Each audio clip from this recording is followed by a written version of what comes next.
Popular girl in school, my roommate, loved to toy with her impoverished, wheelchair-bound boyfriend, Danny. Once again, she told me to push Danny's wheelchair over, kicking him into the winter lake. Suddenly, a stream of on-screen comments floated before my eyes. The pampered heiress female lead in the dark, secretly rich princeling male lead. This dynamic is my absolute favorite. The worse our female lead is to the male lead now, the more intense their future love scenes will be. It's just a shame about this pretty little cannon fodder. I wonder if the male lead will blame her for all the wrongs he suffered pursuing the female lead, and then have her die a gruesome death. She deserved it, chasing money and doing bad deeds. She brought it on herself. This time, the male lead almost died in the lake, finally giving up his pretense of poverty and disability, which he used to prove the female lead would love him no matter what. He'll reclaim his identity and force her to love him.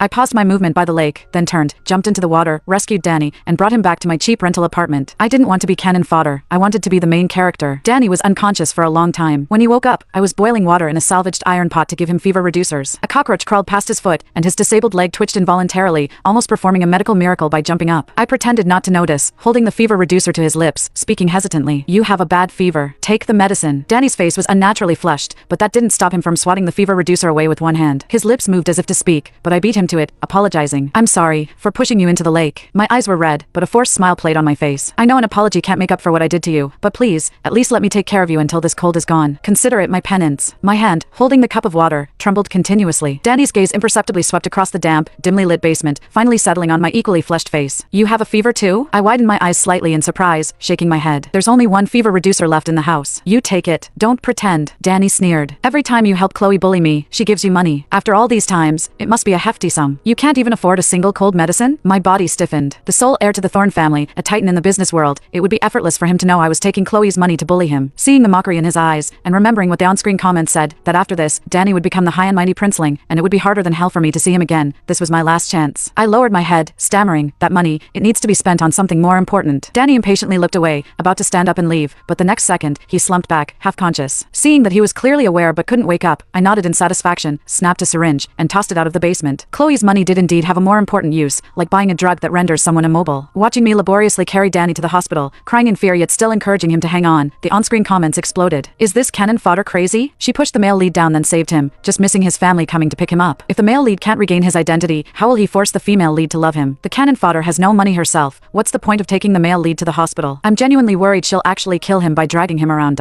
I certainly had no money, but I had blood. Carrying Danny's burning body, I practically knelt on the ground, begging the doctor to save him, my sleeves rolled high on my arms. "It's my blood donation time. Please take my blood. Whatever it takes, please save him. I can't lose him again." The doctor looked troubled. "Ms. Lin, you've been chronically malnourished, and you donate blood every month to cover your mother's medical expenses. You finally paid enough for this month in advance, so you don't need to donate blood again. Why for a stranger?"